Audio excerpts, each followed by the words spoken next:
Oke, kembali lagi channel Tama Motor. Kali ini mumpung lagi agak senggang dikit, udah malam juga, sekalian konten. Lama nggak bikin video juga. Ya, di depan kita ada belahan sin. Ini motor RX. Ini motor udah 5 kali turun mesin, masih getar terus. Dan akhir sekarang ini yang keenam turun mesin dibawa ke saya. Ya, dari segi crankcase ini belum dapat bersih, masih oli aja, baru habis buka juga.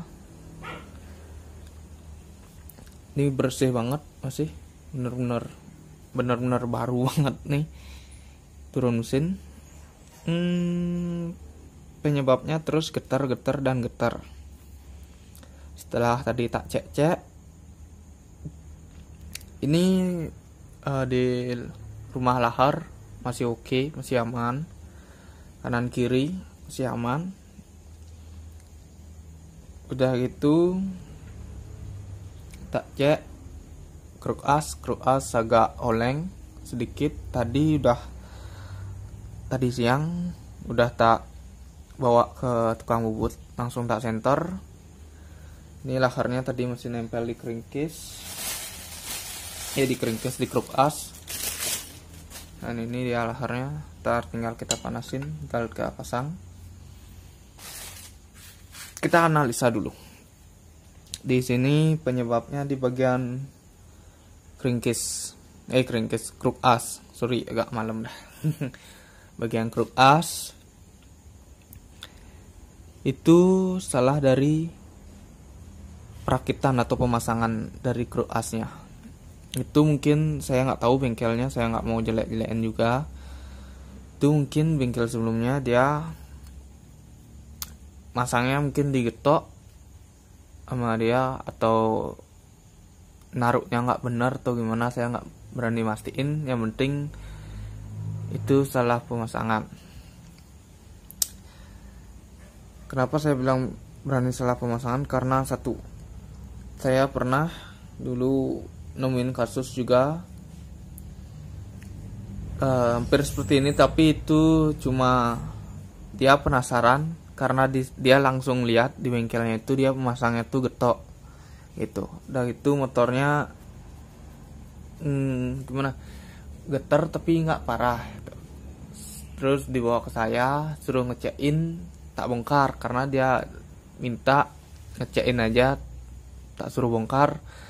Dia bilang nggak mau karena baru habis turun mesin. Udah itu tak saranin langsung bawa ke sana aja, biar langsung bisa ditanganin. Karena kalau misalnya baru itu kan masih garansi lah bilang, masih garansi. Dan saya nggak mau di dalam mesin itu banyak tangan, jadinya nggak tahu pekerjaan yang mana lebih bagus atau jelek atau kurang lah. Biar mekanik yang ngambil langsung, yang tahu penyebabnya. Oh, ini kurang di sini, udah selesai, gampang dah. Kalau dia pindah ke mekanik lain, otomatis harus dibongkar dulu, dianalisa yang mananya kena, baru berani mastiin gitu. Pengalaman aja. Terus ini tak cek, semua sil-sil masih baru juga, baru banget. Katanya ini selama 5 kali turun mesin ganti sil terus. Tapi yang sekarang dia nggak ada uang. Ya lumayan sih. Kalau ganti sil semua, sil stud kopling, sil gear depan, sil kruk as kanan kiri, itu ganti kan karena dibersihin semua. Tapi ini tak tanyain mau dibersihin lagi pakai bensin atau enggak ya, gitu. Karena ini masih bersih sih, cuma ya bagian bawah sini aja masih bisa lah nanti. Tak tanya karena dia budgetnya kurang juga, tapi dia pingin motornya nggak getar. Ya udah tak saranin, ini masih bersih lah, mesinnya tak bersihin dikit-dikit lah, tak lap-lapin dikit-dikit biar nggak kena sil-silnya, biar nggak melar, biar lebih aman lah. Dia mau, tapi aman nggak mas? Tanya aman, masih aman lah. Oke, Kroasia mana? Tak ambil dulu, tak dial di tukang bukbut, udah di dial.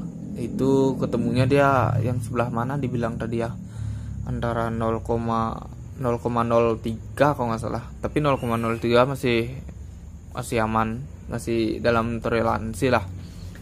Standarnya kalau nggak salah 0,03 sampai 0,05 kalau nggak salah ya. Saya lupa tuh, pokoknya kalau saya 0,03 masih berani. Tapi yang lagi satunya udah 0 sih, gitu dibilang. Coba tak cek lagi benar apa nggak. Kalau nggak, belum, tadi waktu ngambil belum sempat ngecek, sekarang tak cek. Kalau nggak, tak bawa lagi sana. Tapi tadi tak bawa keras tuh, udah pakai bubble wrap tuh, terus di dalam masuk ke tas, di tas isi lagi apa namanya, kain-kain lap tuh, nah, biar lebih aman.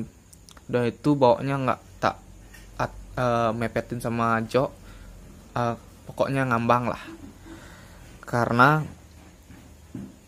sharing aja juga ya, dulu pernah ngambil di tukang bubutnya, udah tak lihat sih, saya lihat sendiri 0 kanan kiri, keras di bagian kopling sama di magnet itu 0 kanan kiri. Terus saya lupa bawa tas lah, tak taruh di bawah jok, tapi di bawah jok udah tak lapisin lap juga, udah tebal juga, tak bawa ke rumah.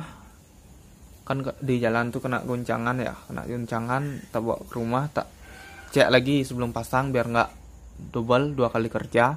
Udah pasang terbongkar lagi, saya biasa tak cek dulu, cek kalau udah center kanan kirinya udah 0 baru saya rakit.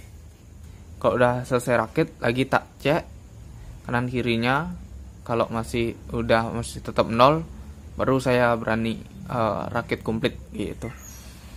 Waktu itu taruh 2 jok lah, itu kena guncangan, tak cek di bawah, cek ulang lagi, itu dia kegeser sedikit ya, nggak sedikit sih, lumayan sih, itu 0,07 yang di bagian kopling, udah gitu 0,05 saya yang di bagian magnet. Itu saya yakin lah motornya getar, terparah lah pasti itu. Dan saya iseng juga, tak coba ini seberapa sih getar mesinnya, karena itu punya teman juga, tak coba. Getarnya benar-benar mantap, itu tangan semutan tuh dibawa di jalan. Udah itu rasanya pakai terapi, itu cocok rasa motor. Udah itu langsung tak bongkar, langsung bawa tukang bubut lagi, ditanya dalam 1 hari itu langsung ditanya, kok lagi ya tadi tak taruh di bawah aja. Jelas dia tahu lah, karena Kroas King itu gampang untuk gesernya dia. Lain Kroas Ninja itu baru susah tuh, butuh bener-bener mukulnya tuh bener-bener keras ya. Kang bubutnya bilang sendiri sih, kalau saya nggak tahu lah benarnya kayak gimana. Tapi kalau nyari King itu gampang dia katanya, cuma pukul dikit tak tak tak untuk nyari nolnya gitu. Tapi itulah, untuk nyari nolnya, titik nolnya, senternya cepat, gesernya untuk merubah itu juga cepat gitu. Makanya harus benar-benar ekstra lah kalau bawa Kroas. Penyebab getar itu cuma itu sih, cek rumah lahar, udah gitu cek laharnya juga kanan kiri, usahakan mereknya sama. Kalau misalnya sama-sama Koyo, ambillah Kroas, lahar Kroas sama-sama Koyo. Jangan yang satu pakai Koyo, yang lagi satu pakai gini apa namanya, SKF. Tapi kalau bener-bener terpaksa banget nggak apa-apa, yang penting cari yang sama-sama C3 atau nggak C4 gitu. Jangan apa ya, yang kiri C3 yang kanan C4, itu jadinya beda dia, apa namanya, renggangnya, toleransinya ini ya, spillingnya beda dia. Itu bisa buat getar juga, pernah ketemu kasus gitu. Dan masangnya dia ditutup gini, dibalikin, yang di bagian kopling dibalikin. Saya kan dia ngeluh getar aja kan, saya otomatis lah tak center aja, karena stang nggak apa-apa, masih aman. Ngeluh getar aja, ini posisinya dibalik sama dia. Dan saya waktu itu karena percaya, karena bengkel baru lah itu, Kroas baru ngambil juga barang baru, laharnya baru katanya baru, tak cek emang benar baru gitu. Tapi saya nggak tahu itu yang kanannya itu C4, yang kirinya C3 itu. 2 kali saya bongkar. Ternyata terakhir saya penasaran, ini kok kebalik ya, kodenya nggak kelihatan gitu. Tak buka, baru kelihatan yang ini C4, yang ini C3. Ya jelas, tak suruh ganti langsung dia. Kanan kiri cari yang asli, yang HS. Yang waktu itu nggak HS sih, nggak bearing gini, kayak punya Jupiter kayak itu, bearing basah dia. Oh ya, info lagi, sekedar info aja, yang kalau 2 tak itu pasti harusnya ya pakai lahar HS. Kalau nggak HS nggak apa-apa sih juga, tapi biar lebih lebih nggak berisik lah. Karena kalau yang nggak HS itu kan kerendam oli ya. Kalau yang HS itu kan lahar kering, jadinya lebih lebih adem lah suaranya ketimbang yang nggak HS gitu. Apalagi nih, bahas tentang analisa buat motor getar. Itu sudah. Apalagi saya rasa cuma itu aja. Oh ya, sama satu lagi, untuk pastikan baut mesinnya itu benar-benar kencang. Kalau itu nggak kencang, itu buat getar juga sih. Itu yang paling gampang untuk cek itu dulu. Kalau itunya longgar, dikencangin dulu, udah kencang, dicoba masih getar, baru lihat ke Kroas. Saya biasanya sih tak pakai dial. Kalau di dialnya itu ya 0,3 0,4 itu pasti tak bongkar sih, karena ya nggak tahu yang sebelah kanannya, yang di bagian kopling kita nggak bisa ngecek dari luar. Kalau yang magnet kan masih bisa gitu ya. Mungkin videonya segini aja, sekilas tentang lahar tentang penyebab getar. Oke, sekarang saya akan liatin Kroas yang udah tak center pakai dial. Oke, bisa kelihatan kan? Nih, kalibrasi dulu.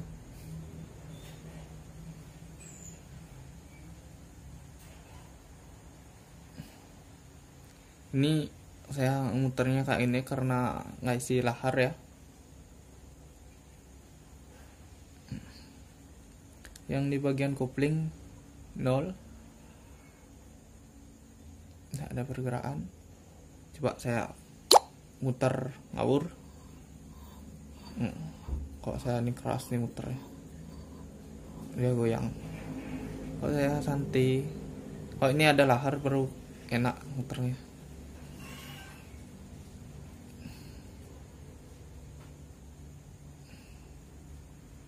Oke, yang ini sebentar, kita coba yang bagian magnet.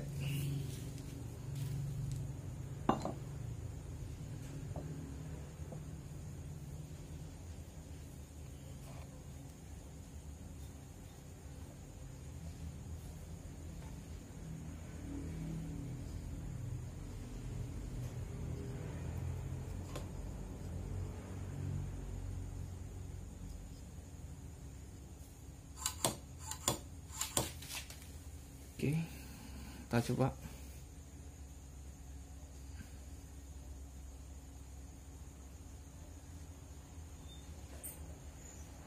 Sebentar, posisinya kurangin.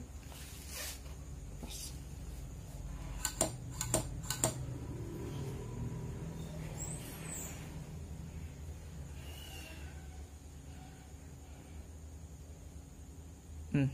Ini naik dia. Kita senterin dulu ininya. Sebentar.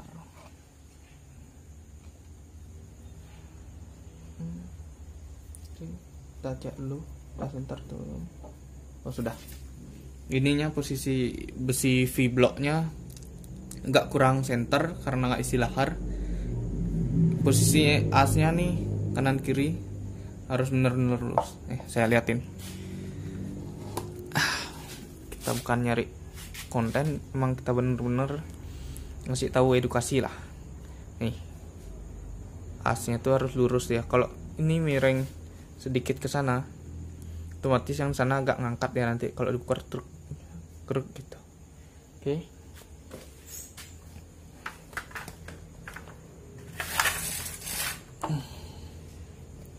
Oke, kita coba lagi. Ini kita kalibrasi. Lihat apa?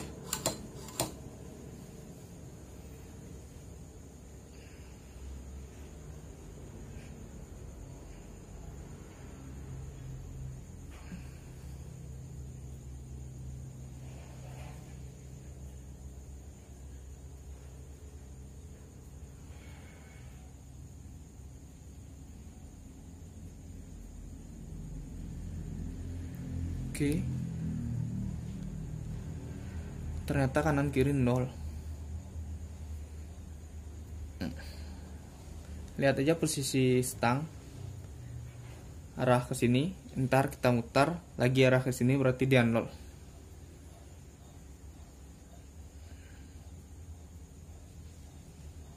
Ini kita mutar pelan-pelan karena nggak ada lahar.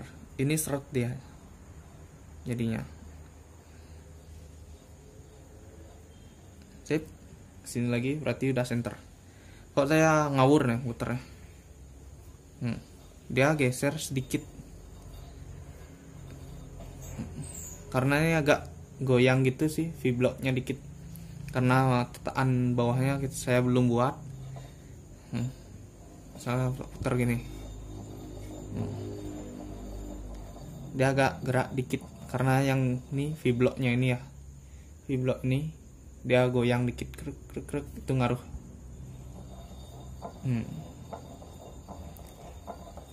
Nih dijamin ini enggak geter kalau dari lahar rumah lahar yang dikeringkis itu aman. Oke, video cukup sampai di sini. Jangan lupa like, comment, dan subscribe agar channel Tama Motor lebih berkembang lagi ya. Oke.